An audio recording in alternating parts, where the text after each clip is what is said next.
नमस्कार, मैं हूं आपके साथ हेमंत कुमार और एक अच्छी खबर यह कि युद्ध के बीच जहां एक तरफ ये चर्चा हो रही है कि आखिरकार ऊर्जा की किल्लत देश के सामने है या फिर कुछ लोग ये कह रहे हैं कि गैस की जो है अवेलेबिलिटी या फिर गैस की सप्लाई को लेकर के या उपभोक्ताओं तक गैस पहुंचने को लेकर के कई सवाल थे। उनके बीच में अब अच्छी खबर है। अच्छी खबर क्या है? अच्छी खबर यह है कि ये युद्ध जैसे चल रहा है उसको लेकर के ये टेंशन थी और लगातार इस बात की आशंका थी कि अब हमारी ऊर्जा ज़रूरतें पर इसका असर पड़ेगा।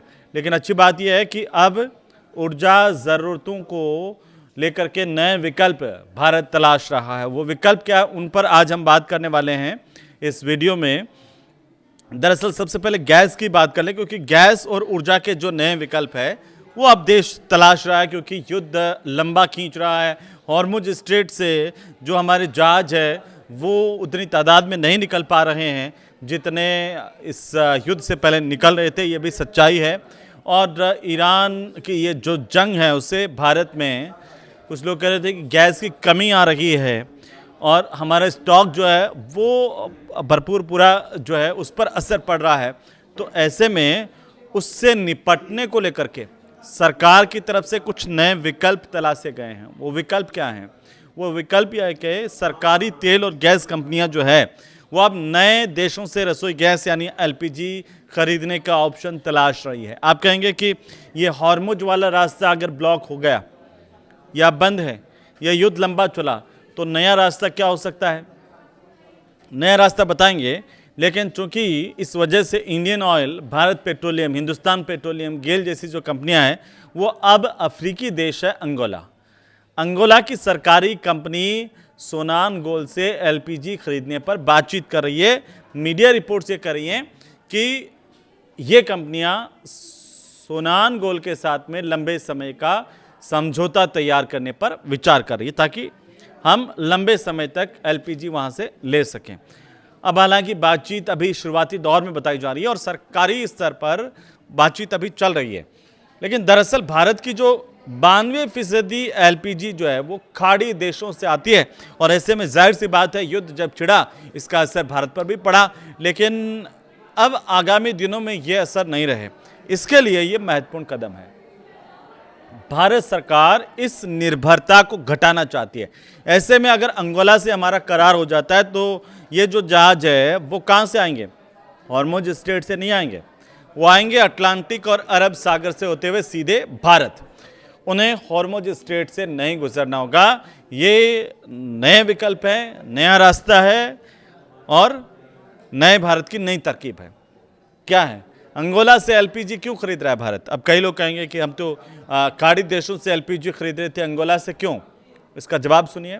भारत और अंगोला के बीच में पहले से तेल और गैस का व्यापार होता है, ये पहली बार नहीं है और इसीलिए दोनों देशों के बीच में भरोसा है। सप्लाई सिस्टम पहले से बना हुआ है, इसी वजह से नई डील करना यहाँ पर हो जाता है आसान। अंगोला में गैस उत्पादन होता है और वहाँ एलपीजी के लिए ज़रूरी प्रोपेन और ब्यूटेन भी मिलते हैं। इससे भारत को सीधे यहाँ पर गैस मिल सकती है और यहाँ की गैस की ज़रूरतें जो है वो पूरी हो सकती हैं। अब सप्लाई के लिहाज से भी अंगोला सही विकल्प है, क्योंकि समुद्र के रास्ते से अगर हम देखते हैं तो गैस 12 से 18 दिन में भारत पहुँच सकती है और वहाँ एक्सपोर्ट की अच्छी सुविधा मौजूद है अंगोला में। अंगोला सरकार एनर्जी सेक्टर जो है वो सरकारी कंट्रोल में है अंगोला की सरकार के, जिससे सरकारी स्तर पर समझौता करना आसान होता है। डील अगर होती है भारत की अंगोला के साथ में तो पहली बार अंगोला से एलपीजी भारत आएगी। एक्सपर्ट क्या कह रहे हैं? विशेषज्ञ ये कह रहे हैं कि अफ्रीका से गैस सप्लाई अमेरिका की तुलना में 10 से 15 दिन जल्दी भारत पहुंच सकती है और ऐसे में अंगोला भारत के लिए एक अच्छा ऑप्शन गैस को लेकर के, एलपीजी को लेकर के बन सकता है। अगर ये जो करार होता है तो अंगोला पहली बार भारत को रसोई गैस की सप्लाई करेगा और यहाँ पर जो जितनी खपत है एलपीजी की वो हम पूरी कर पाएंगे। अब आते हैं भारतीय कंपनियां जो है वो एलपीजी के लिए करीब 1 साल और एलएनजी के लिए करीब कम से कम 10 साल का करार करने पर इस पर विचार कर रही है। एलपीजी के लिए अभी जब तक हॉर्मुज स्ट्रेट वाला रास्ता करीब 1 साल का करार अगर होता है तो हमारे को कोई दिक्कतें ऊर्जा क्षेत्र में नहीं आएंगी और अंगोला के पास है करीब 4.6 trillion cubic feet natural gas का भंडार। पहले से ही भारत को कच्चा तेल अंगोला देता है, एलएनजी की सप्लाई करता रहा है। वित्तीय वर्ष 2025 में अगर हम देखें तो अंगोला भारत का 5वां सबसे बड़ा एलएनजी सप्लाई रहा है। ऑस्ट्रेलिया, अल्जीरिया और रूस से भी एलपीजी खरीदने की तैयारी भारत सरकार कर रही है। अब भारत सिर्फ अंगोला पर डिपेंड नहीं रहना चाहता है। देखिए कि यहाँ से अगर हो जाता है तो अच्छी बात है, काफ़ी हद तक सप्लाई शुरू हो जाएगी, लेकिन हमारी डिपेंडेंसी सिर्फ अंगोला पर नहीं है। हम विचार कर रहे हैं ऑस्ट्रेलिया के साथ, अल्जीरिया के साथ, रूस जैसे देश हैं, वहाँ से भी गैस के इंपोर्ट के ऑप्शन हम तलाश रहे हैं ताकि किसी एक रीजन पर निर्भरता कम की जा सके। और इस जो गैस वाला पूरा का पूरा एपिसोड हुआ, जैसे हॉर्मुज स्ट्रेट के ब्लॉक होने से सारी दुनिया में असर पड़ा, और इसके अलावा जो फर्टिलाइज़र हैं उन पर भी प्रॉब्लम आई है, स्टील सेक्टर, इनके उद्योगों पर भी असर पड़ सकता था अगर ये स्थितियां लंबे समय तक बनी रहती है हॉर्मुज स्ट्रेट की। गैस की कीमतें कहा जा रहा था कि बढ़ सकती है, भारत महंगे दामों पर गैस भारत को खरीदनी पड़ सकती है, लेकिन ऐसा अब होगा नहीं। पेट्रोलियम मंत्रालय क्या कह रहा है उसका बयान देखते हैं। पेट्रोलियम मंत्रालय कह रहा है कि देश में गैस और पेट्रोलियम प्रोडक्ट की जो सप्लाई है उसको बनाए रखने के लिए ज़रूरी कदम उठाए जा रहे हैं, और हाल ही में 2 बड़े जहाज़ करीब 94 मीट्रिक टन एलपीजी लेकर के भारत की ओर रवाना हुए हैं। भारत की जो 92% एलपीजी खाड़ी देशों से, 4 देश हैं खाड़ी के, वहाँ से आती है। भारत दुनिया का दूसरा सबसे बड़ा एलपीजी का उपभोक्ता है। यहाँ पर इतनी खपत है अपने एलपीजी की। हम अपनी ज़रूरत का लगभग 60% इंपोर्ट करते हैं, वहीं करीब 50% एलएनजी भी हम इंपोर्ट करते हैं। अभी तक ज़्यादातर जो एलपीजी का आयात है वो हमारा होता है फारस की खाड़ी से। इसमें कौन कौन से देश आते हैं? उसमें आते हैं यूएई आता है, कतर आता है, सऊदी अरब आता है, कुवैत, यहाँ से हम ये लेते हैं। लेकिन हॉर्मुज स्ट्रेट वाला मामला आया, युद्ध हो गया, ब्लॉक हो गया, तो हमारे दिक्कतें पैदा हुई। दिक्कतें पूरी दुनिया में ही आ रही है, लेकिन हम अब नए विकल्प तलाश रहे हैं, जैसे मैंने आपको बताया। खास बात क्या है, इन सभी देशों से आने वाली गैस एक रास्ते से आती है, वो आप सब जानते हैं, वो हॉर्मुज स्ट्रेट, वहाँ से गुजरना पड़ता है। ये 33 किलोमीटर का इलाका, चौड़ा समुद्री रास्ता है हॉर्मुज स्ट्रेट का, लेकिन दुनिया के करीब 20% तेल का और गैस का व्यापार इसी रास्ते से होता है। तो सिर्फ हम इम्पैक्ट नहीं कर रहे हैं अकेले, दुनिया के कई देश इससे इम्पैक्ट हो रहे हैं। 2024-25 की स्थिति देखिए, जब भारत से करीब 92% जो एलपीजी का आयात इन्हीं 4 खाड़ी देशों से किया गया। इनमें यूएई सबसे बड़ा सप्लायर बनकर के हमारा उभरा है, जिसकी हिस्सेदारी बढ़कर के 40% से हमारे ज़्यादा हो गई है।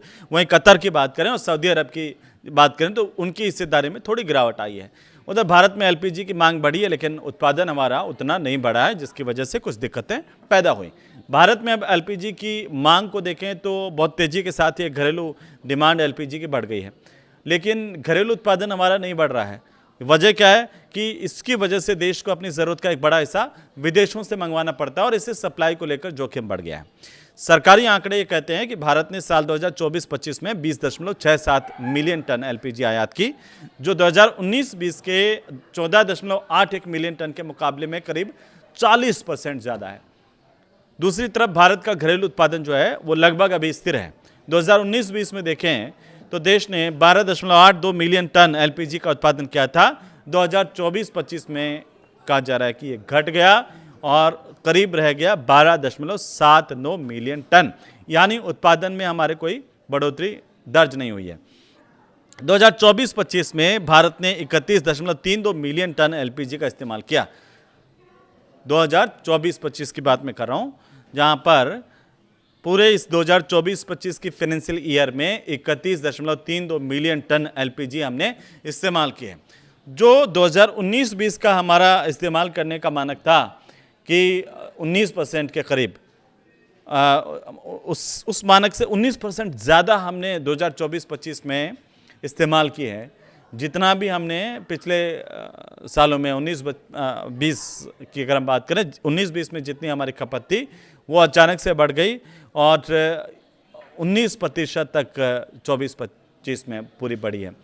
तो ये बढ़ोतरी खास तौर पर कहाँ हुई? ग्रामीण इलाकों में गैस कनेक्शन बढ़ गया है, ये आप सब जानते हैं, और इस वजह से हमारी एलपीजी की खपत भी बढ़ी है। प्रधानमंत्री उज्ज्वला योजना जो है उसमें करोड़ों परिवारों को एलपीजी के कनेक्शन दिए गए हैं। देश में 33 करोड़ से ज़्यादा हमारे एक्टिव गैस कनेक्शंस हैं, जिससे मांग जो है वो लगातार बढ़ रही है, और इसी वजह से कहा जा रहा था कि कुछ दिक्कतें इस युद्ध की वजह से आई, लेकिन अब देश की तरफ से इस पर नए विकल्प तलाशे जा रहे हैं। तो उम्मीद यही है कि आने वाले दिनों में जिस तरीके से सामान्य तौर पर सब चल रहा था वो सामान्य चलता रहेगा और हार्मुज स्ट्रेट से जो कमी आई है वो हम दूसरी तरफ से पूरा करने की कोशिश कर रहे हैं।